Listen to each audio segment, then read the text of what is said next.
We have seen before that dimensional analysis that is based on the principle of homogeneity of dimensions can be used for various purposes. Its uses include checking the correctness of an equation, finding dimensions of a constant or variable in an equation, deducing an equation, and converting units from one system to another. We shall choose a few problems based on these concepts to consolidate our understanding and to see if you can solve a little challenging problems, as we shall start with the first problem here on the screen. So let me introduce you to the problem. This is my first question here, as you can see on the screen, and I shall number these as 1 here. This is my question number 1. Okay, let's read it. Suppose instead of mass, length and time we choose velocity, acceleration and force as the fundamental quantities and express their dimensions by square bracketed V, capital A and F respectively. Express the dimensions of linear momentum, angular momentum and Young's modulus in terms of the above dimensions. There are a few terms not known to you, and we shall take care of that when we solve the problem.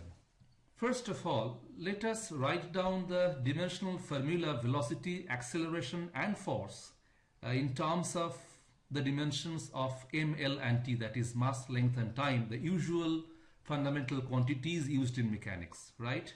So you know that the dimensional formula of velocity is L into t to the power minus 1. Let me call it equation number 1. We'll have a lot of equations here, so numbering them is important. The dimensional formula of acceleration, let me call it capital A within square bracket. That is velocity by time, so it's coming out to be L t to the power minus 2. That is my equation number 2. And then force also is known to you. Dimensional formula of force, as you have seen before, is mass into acceleration, that is m into L t to the power minus 2. These are my 3 equations giving dimensional formulae of velocity, acceleration and force, which we shall pretend to be our fundamental quantities in this particular problem. And we first express them in terms of course, m, l and t, as you can see on the screen. Once we know this, now let us remember what the first part of the problem, that is linear momentum. Now what is this quantity? I have said it before possibly, that momentum is given by the expression small p, is a vector quantity having magnitude and direction both, and this is given by actually mass into velocity vector. I am using some symbols. This symbol is standing for a vector that has got magnitude as well as direction. But in this chapter we shall confine ourselves to simple notations. The magnitude of momentum, simply P, is given by the product of mass and velocity. So if we go for the dimensional formula of momentum, it is coming out to be the dimensional formula of mass, that is simply m, and velocity is L t to the power minus 1. So you can see in m, l and t, using the mass, length and time as the fundamental quantities, the dimensional formula of momentum would have been m, l t to the power minus 1. Now that is my equation number 4. So the question says, express this P, the dimensions of P, this quantity, in terms of the dimensions V, A and F. Now that is the question. So what we do here is that let us assume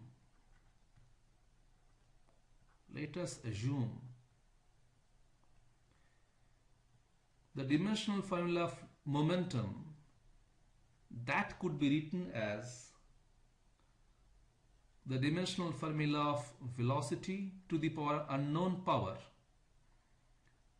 dimension of acceleration raised to an unknown power, that is b, and then dimension of force raised to an unknown power c. Here a, b and c are unknown constants.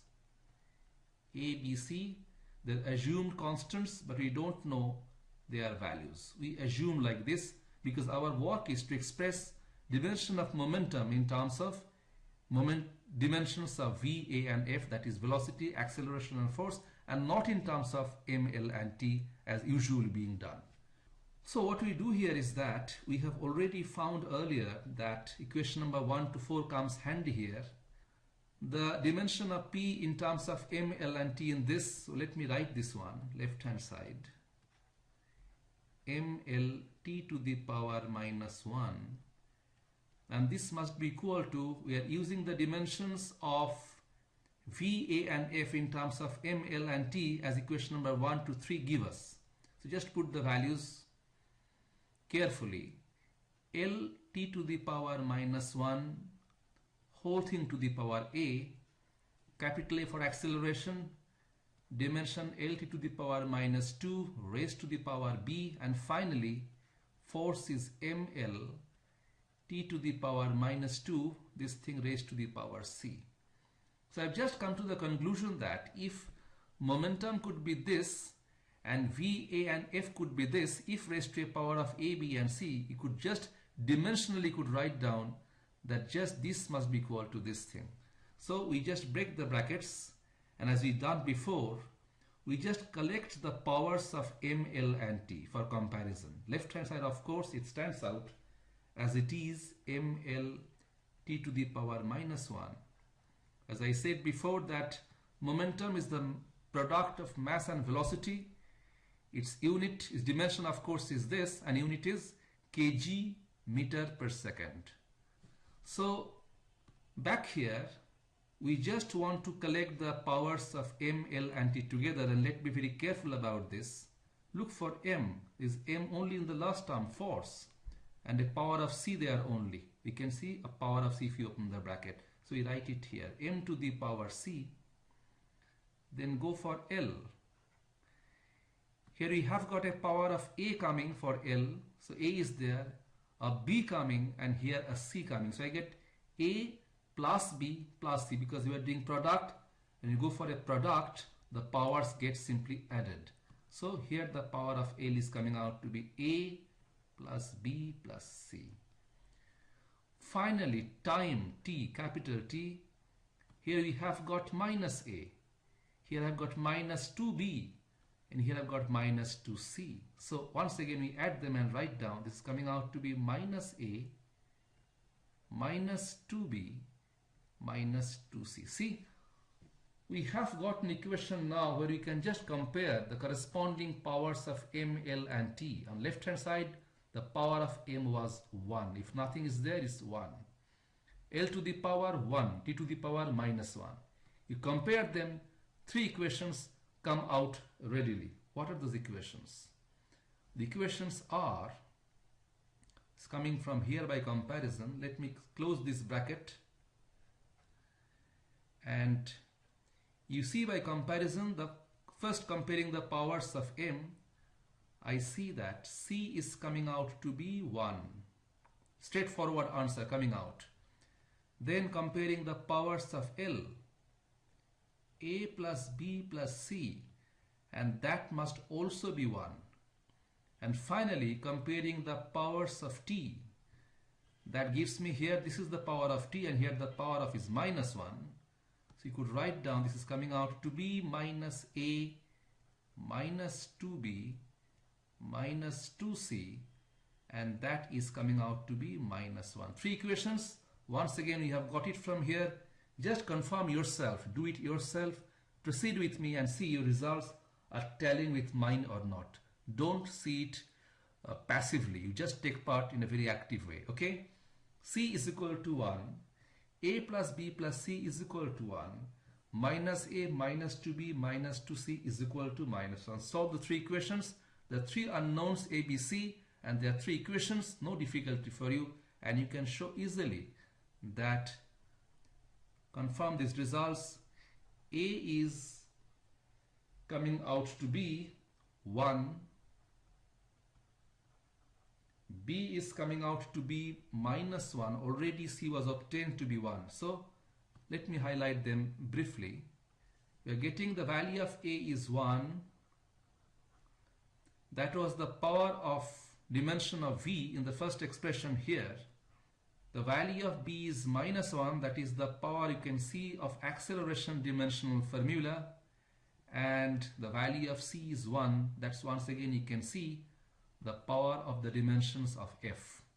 So once you get this, the results are following in a jiffy, and you conclude that I can express the dimensions of linear momentum as, by putting the values, I could rather call it equation number 5, so I have to go back there in 5 and put the results we got in just a circle by red ink here. So you can put the value and can show that dimension of momentum is coming out to be dimension of velocity to the power 1, no need to write that. Then dimension of acceleration to the power 1, minus 1, V is minus 1. And then again dimension of force to the power 1. So the result is like this. You can put it like that in the square bracket, V a to the power minus 1 F. Now that is my final result we have established just now.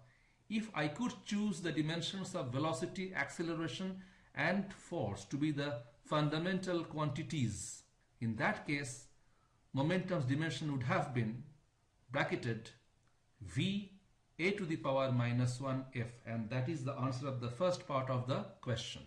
Now for the second part of the question, we go to a fresh page, but we carry the question with us. Hello students, you got a glimpse of our video lessons through this small lecture.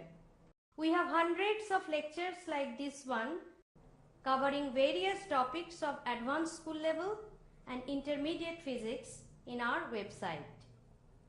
They are exhaustive and often accompanied by elaborate diagrams to make concepts even clearer. They are taught with passion and sometimes with a bit of fun. So, at the end of the lesson, you have a commanding grip on the subject and you are ready for the board and competitive exams. Subscribe at physicsacademyonline.com to access video lectures of highest standard on various topics of physics.